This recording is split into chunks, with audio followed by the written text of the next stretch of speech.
He says, for example, that the Jews, Mandeans, and Manichaeans of Eastern Babylonia all spoke Eastern Aramaic. They all spoke Aramaic, but they had each one of them, nonetheless, each one had their own script. And by the time, of course, of Christ, Hebrew had fallen out of practical speech and been replaced by Aramaic, and Hebrew had attained to the status of a sacred language like Sanskrit and later Latin did for us, gradually fell out and attained the status of a sacred language. So he says that in the Magian civilization, this is the civilization in which we have a bewildering profusion of both scripts and languages, because the basic social form of the society, its political form, is the consensus group and not the geographically bound nation state. He mentions that, he says that the alphabet, the earliest evidences of the alphabet are found in southern Arabia, but that has now been displaced by the finding of the fact that the origins of the alphabet do seem to be precisely where the Moses myth says that they came from, namely the Sinai Peninsula. The oldest origins of the alphabet, it seems to have been invented by Semites who were workers in the turquoise mines that the Egyptians of the later Middle Kingdom had set up near Mount Sinai in the Sinai Peninsula, and they had set up turquoise mines there, and the goddess Hathor, the goddess of the daytime sky, whereas Nut was the goddess of the night sky, Hathor, the cow goddess, was the goddess of the daytime sky, and therefore, because turquoise is blue, she was the mistress of turquoise, and so there was a temple to Hathor there. And these early Semites, who were the workers in these mines, invented the script by taking certain Egyptian hieroglyphic signs and inverting them, certain of the signs. And you can see the relationship of the alphabet, the Hebrew alphabet. Mark Alan Waknin talks about this in his book, The Mysteries of the Alphabet, to pictographic script. The letter A, for example, is an upside-down bull's horn. If you turn it upside down, you can see the bull's horns. The letter B is a stylized house. The letter G was originally a camel's hump that got turned onto its side, and so forth. So the alphabet contains hidden within it these early pictographic transformations of Egyptian hieroglyphics. There's also a Ugaritic script, an alphabetic Ugaritic script that originated a couple of centuries later in northern Palestine, and which may have been the basis of the script that the Greeks inherited from the Philistines. But what Spengler does not mention is that, and McLuhan does, is that the alphabet is the most abstract language ever. It simplifies the pictographic script so that anyone who wants to learn it simply has to learn 24, 25, 26 signs. You learn that and you can write anything you want. So it favored its simplicity, it's easy to learn, favored its spread and its diffusion amongst the Greeks and later the Hindus, who wrote also brought me as an alphabetic script. But it also, because of its abstract nature, enables the creation of a new, even more further abstract mental phase space that then prepared the Greeks for the creation of their great philosophical texts, the pre-Socratics, and then Plato.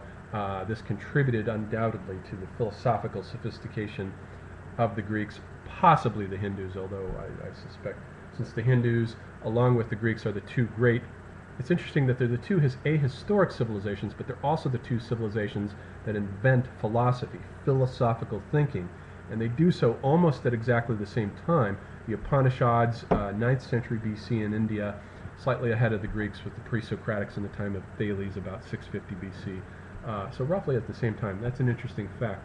But in any event, McLuhan wants you to know that the alphabet is abstract. It favors Euclidean space, just as later the printing press, when it comes about in the 15th century, and he says it's no accident that the printing press in the middle of came into being in the middle of the 15th century at exactly the same time that depth perspective is being worked out in Italy in painting. The two are interconnected, and they're both articulating the same idea of rationally connected, coherent visual phase space. And the printing press, because of what the printing press does is it macadamizes reading so that it makes possible the ability to read silently, which is something that hadn't been done or hadn't been done very often. Most reading was done aloud in the oral tradition, in the script tradition, but with the printing press you begin to get reading silently. So it macadamizes in mechanizing text and linearizing it. It macadamizes the ease of reading, and it favors the eye above all the other senses, just as the alphabet had, but now even furthermore. And with the stepping up of vision you get during the Baroque, the age of the world picture, as Heidegger puts it, the age in which everything is organized in an abstract, visually oriented space, full of objects determined by the position of the subject with relation to those objects. You even get an interesting perspectival effect through the medium here. But that becomes the essence of the Renaissance, that whole perspectival phase space in which the subject is the determining factor of all objects. Whereas for the Greeks, as Heidegger points out, it had been the object, the autonomy had rested on the object, its epiphany, its numinous manifestation, and the Greek was more of a receptive, passive recipient of its essence.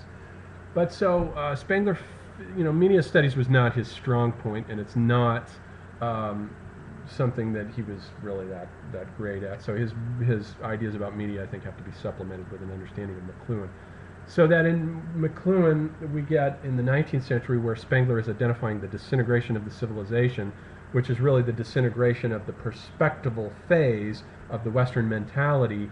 McLuhan says we're beginning to get a media shift there that's favoring that from the printing press, from the Gutenbergian galaxy with its linear ways of organizing thought. The printing press also encourages, with the printing press we begin to get the index, the table of contents, footnotes, proper citation, intellectual copyright. The whole idea of intellectual property also comes in, because now you can track authors through the proper citation. Copyright begins to come in at about the same time that the nation state is configuring. So all of these structures that came in with the Gutenbergian galaxy by the 19th century are being melted down under the impact of electric technology, first with the telegraph that comes in the middle of the 1820s and 30s, in which knowledge begins beaming in from all quarters of the globe simultaneously. We begin to get the earliest phase of information overload, in which, as Neil Postman puts it, news from nowhere directed to nobody in particular just starts beaming in.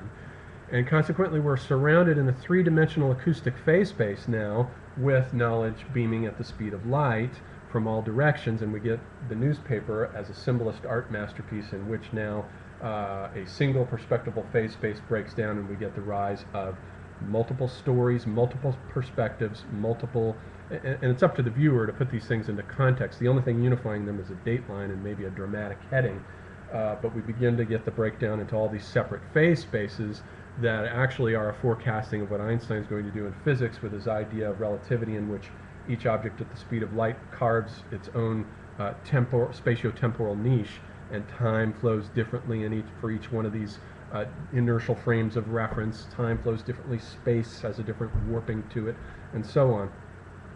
So McLuhan saw all this happening, this meltdown, under the impact of the rise of electric technologies in the 19th century that Spengler completely missed.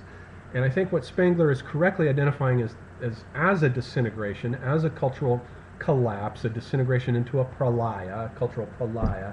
I think he was correct about that, but I don't think he was correct about what the causes were. The causes have more to do with rapid technological transformations that really begin to accelerate in precisely the 19th century, when he says that the decline is occurring, which he says is just the shift that every civilization, because of the morphology of civilizations, have gone through from culture to civilization. It's happened in every single case, so this, for Spengler, makes sense out of what's happening in the 19th century.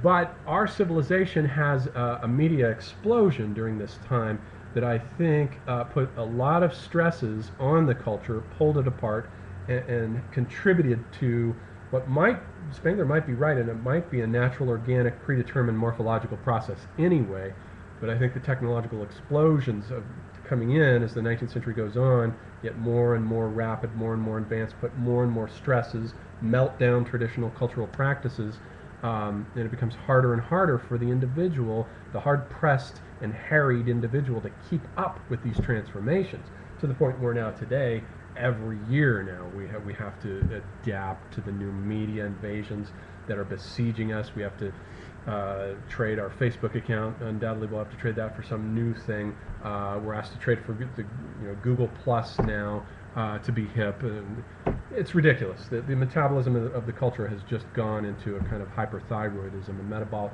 hyperthyroidism that's just absolutely out of control, and the individual, I think, is suffering for it. And you can't have culture. Notice that a rapid technological metabolism, because it demands so much change and so much adaptation on the part of the individual to keep up with the change, eliminates culture as a possibility.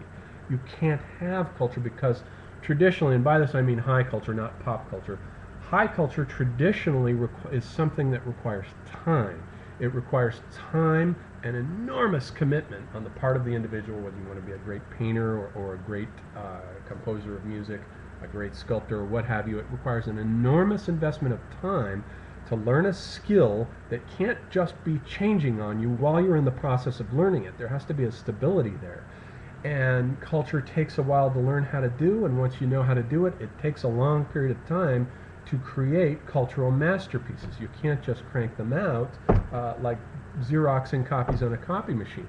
So I think that also the cultural metabolism in our civilization, because it's so rapid, it's eliminated a priori the possibilities for having a culture, for having any kind of culture in the higher sense. But it does favor the conditions for pop culture. Pop culture has its own metabolism. It's very rapid because it doesn't demand a lot of talent, and whatever talents it demands are innate. You're either a good singer or you're not. If you're a good singer, you can go through the culture industry and become a Madonna. It's not something you really have to learn. Learning how to play an electric guitar isn't that hard compared to learning how to compose on a piano or learning how to write multiple lines for polyphony. That's a whole different challenge. So popular culture, comic books are drawn rapidly, very quickly. Bestsellers are just cranked out. Stephen King puts out a new book every 2 months, roughly. It doesn't require a lot of talent to do, and consequently the cultural metabolism favors popular culture. So you get, under these a priori conditions of a civilization, what we have now, which is a very rapid cultural metabolism and a complete meltdown of high cultural forms, which cannot thrive under these kinds of conditions. So any way you put it, whether you put a media studies explanation for cultural meltdown, which is the one that I tend to favor, or a Spenglerian cultural morphology in which the disintegration is predetermined and bound to happen anyway, either way you arrive at the same situation that we're in today, which is an age in which culture can no longer flourish and in which technology has taken the field and pop culture.